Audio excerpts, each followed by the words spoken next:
Hello navy lovers, जय हिंद। कैसे हो आप सभी लोग। तो देखो, ये वीडियो आपकी एक डाउट क्लियरिंग वीडियो है जो कि कल कुछ आपके अकाउंट में हुआ था। आप सभी को पता है कि कल से सभी के अकाउंट में, यानी कल यानी 21 दिसंबर था, कल से सभी के अकाउंट में कट ऑफ मार्क्स शो होने लग गए हैं। ठीक है यार, तो उसका मतलब क्या था। देखो, इसमें काफ़ी सारा अब डाउट क्रिएट हो रहा है, काफ़ी सारा कन्फ्यूज़न बन रहा है। इवन मैं खुद भी इसमें थोड़ा सा कंफ्यूज हो गया था, वरना इस पर देखो मैं कल ऑलरेडी एक वीडियो बना चुका हूँ, ऑलरेडी इस पर हम बात कर चुके हैं। लेकिन इस पर मुझे दोबारा वीडियो सिर्फ इसलिए बनानी पड़ रही है ताकि जो भी आपके डाउट है मैं उसे क्लियर कर सकूँ। और कल एक्चुअली में कल सच में मैं भी कन्फ्यूज़ हो गया थोड़ा सा, लेकिन अभी सब कुछ क्लियर है और मैं भी आपको थोड़ा सा सब कुछ क्लियर कर दूँगा। आपने वीडियो पूरी कंप्लीट वॉच करनी है, आपके सारे डाउट अभी क्लियर हो जाएंगे कि क्या कुछ इसका मतलब है, जो आपके अकाउंट में शो कर रहा है उसका मतलब क्या है, इसके पीछे वजह क्या है, और आपकी मेरिट कब तक आ सकती है और क्या कुछ रहेगा। तो चलिए देखते हैं। और अगर किसी को भी कोस्ट गार्ड का मॉक टेस्ट देना है, आप सभी को पता है वैकेंसी कोस्ट गार्ड का फॉर्म आ चुका है, तो जिसको भी कोस्ट गार्ड का मॉक टेस्ट देना वो परीक्षा पे दे सकता है। ये कोड यूज़ करने पर आपको 50% का डिस्काउंट मिल जाएगा और आपको सिर्फ 149 में पड़ेगा। और अगर आपको नेवी का देना है तो आप नेवी का भी दे सकते हो अगले इनटेक के लिए। ये हमारा कोड है, इस कोड को यूज़ करने पर आपको 50% का डिस्काउंट मिल जाएगा। तो सबसे पहले आपने परीक्षा एप्लीकेशन को ओपन करना है, जिसका लिंक मैंने डिस्क्रिप्शन में दे रखा है। उसके बाद आपको यहाँ पर टेस्ट वाले सेक्शन में चले जाना है। उसके बाद आपके सारे टेस्ट ओपन हो जाएंगे। Air force, navy, coast guard, NDA, army, air force group से भी अवेलेबल है। तो मान लीजिए आपको कोस्ट गार्ड डीबी का लेना है, तो मैंने इस पर क्लिक किया। उसके बाद आपके सामने ऐसा इंटरफेस आएगा, तो आपको यहाँ पर अनलॉक कोर्स पे क्लिक करना है। जैसे आप इस पर क्लिक करोगे, इसके बाद आपको यहाँ पर पे एडवांस पे क्लिक करने के बाद यहाँ पर कोड RN50 टाइप करके अप्लाई कर देना है। मैंने कोड टाइप करके अप्लाई कर दिया और यहाँ पर मेरे को 50% डिस्काउंट मिल गया और आपको टेस्ट अब सिर्फ 149 रुपये का पड़ेगा।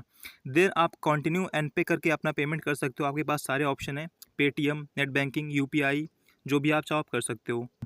तो चलिए देखो, बात करते हैं अपने कट ऑफ की। जैसा कि आप सभी को पता है कि कल सबके अकाउंट में जिनका भी AA और SSR का था उनके अकाउंट में कुछ इस प्रकार शो हो रहा है, और जिनका भी नेवी MR का था उनके अकाउंट में कुछ इस प्रकार शो हो रहा है। ठीक है, लिख कर आ रहा है कि ओवरऑल जो पासिंग मार्क्स है, ओवरऑल पासिंग मार्क्स इज़ 33। ठीक है, लिखा है कि ओवरऑल पासिंग मार्क्स इज़ 33, और जो MR का है उसमें लिखा है ओवरऑल पासिंग मार्क्स इज़ 17। अब इसका मतलब क्या है, देखो यहाँ से आपका एक डाउट क्लियर होता है कि जो मिनिमम कट ऑफ रहेगी वो 33 रहेगी। ठीक है, ये फाइनल कट ऑफ आपकी नहीं है। अभी आपकी जो कट ऑफ है वो जब आपकी मेरिट लिस्ट आएगी तो आपकी कट ऑफ तब डिक्लेयर होगी। ये आपकी कोई फाइनल कट ऑफ नहीं है। अब आप सोच रहे हो कि ऐसा क्यों हो रहा है, लास्ट टाइम क्या हुआ था। लास्ट टाइम देखो, जब आप फिजिकल दे रहे थे, फिजिकल के बाद वहाँ पर आपको बताया गया होगा कि आपकी मेरिट लिस्ट कब आएगी। मैंने आपसे पूछा भी था, तो काफ़ी लोगों ने बोला था कि जो मेरिट लिस्ट है वहाँ पे बोला गया कि 21 दिसंबर को मेरिट लिस्ट आ जाएगी। ठीक है, काफ़ी लोगों ने बोला था कि 21 दिसंबर को वहाँ पर बोला गया कि मेरिट लिस्ट आ जाएगी, और 21 दिसंबर आप सभी को पता है कल ही था। तो इसके पीछे वजह मुझे क्या लग रही है, आप सभी को पता है कि प्रतीक सर ने कोर्ट केस किया था, मतलब PIL कोर्ट में फाइल किया था। तो कोर्ट, उन्होंने कहा भी था कि कोर्ट ने 11 जनवरी तक इस पर स्टे लगा रखा है।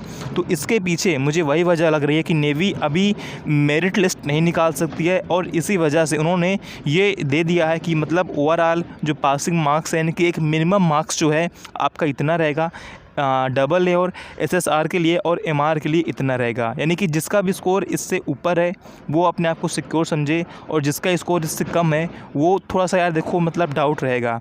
अब सवाल आता है कि हमें अपना मार्क्स पता कैसे। तो भाई देखो, सिंपल सी बात है यार, पेपर आपने दिया है तो आपको आइडिया होना चाहिए। अगर आपको आइडिया नहीं है तो आपको मेरिट लिस्ट का वेट करना पड़ेगा। जब फाइनल मेरिट आ जाएगी तभी ये क्लियर होगा कि आपके कितने मार्क्स हैं। ठीक है, जब फाइनल मेरिट आएगी तभी आपके मार्क्स शो होंगे। तो इसका पहला सिंपल सा मतलब ये है कि जो आपकी कट ऑफ है, किसी भी स्टेट कट ऑफ 33 नंबर से कम नहीं रहेगी SSR और AA के लिए, और 17 नंबर से कम नहीं रहेगी MR के लिए, किसी भी स्टेट कट ऑफ। अब आप बोलोगे जो साउथ साइड के स्टेट होते हैं उनकी कट ऑफ तो काफ़ी कम रहती है। देखो यार, निगेटिव मार्किंग नहीं थी, 100 नंबर में से 33 नंबर, मुझे लगता नहीं कट ऑफ कोई ज़्यादा है। ठीक है, तो पहली बात तो जिन भी स्टेट कट ऑफ बहुत कम जाती है वो इससे कट ऑफ मान सकते हैं कि हमारे स्टेट कट ऑफ इतने, लाइक गुजरात हो गया, वेस्ट बंगाल हो गया, और जो केरला हो गया, जो भी साउथ के स्टेट्स हैं वो अपनी कट ऑफ इतनी मान सकते हैं। दूसरी बात देखो ये है कि मैंने आपको देखो कल भी बोला था कि इस बार 10,000 लोग एग्ज़ाम देने एक्चुअल में पहुँच ही नहीं पाए हैं। ठीक है, इस बार एक्चुअल में 10,000 लोग एग्ज़ाम देने पहुंच ही नहीं पाए हैं। मुश्किल से इस बार 8,000 लोग शायद एग्ज़ाम देने पहुंचे थे, और अगर 8 में से कम 3,000 लोग ऐसे थे जो पीएफटी में आउट हो गए। अब बचते हैं 5,000 लोग।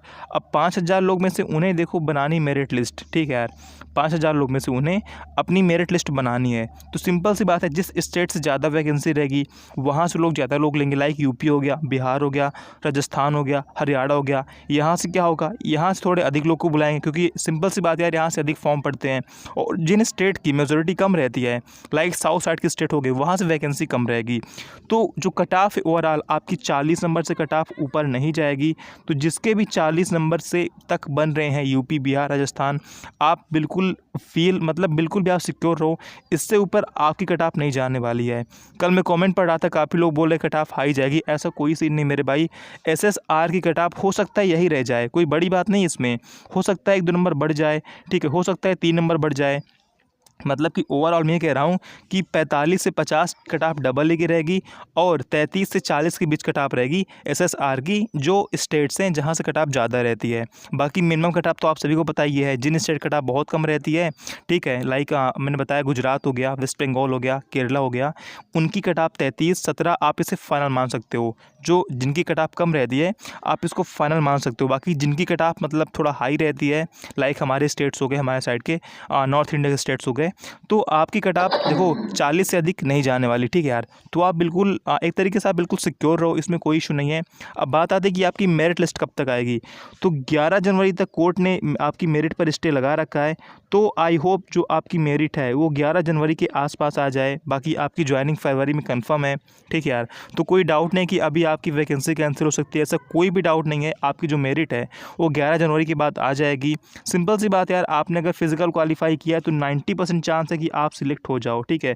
सिर्फ 10% चांस है कि आप सिलेक्ट ना हो, बाकी 90% चांस है कि आप सिलेक्ट हो जाओ। तो आपके सिलेक्शन के बहुत अधिक चांस है, क्योंकि इस बार बहुत कम लोग पहुंच पाए थे एग्ज़ाम देने के लिए। बहुत से लोग फिजिकल में भी आउट हो गए, और रिटन में हर कोई अच्छा परफॉर्म नहीं कर पाया। तो आप बिल्कुल एक तरीके से सिक्योर रहो, और आप बहुत ही एक तरीके से आप यार परेशान मत हो, पहली बात तो, ठीक है यार। आपकी जो मेरिट है वो 11 के बाद ही आएगी अब। तो देखने वाली बात है कि जब मेरिट लिस्ट आती है तब कट ऑफ कितनी जाती है।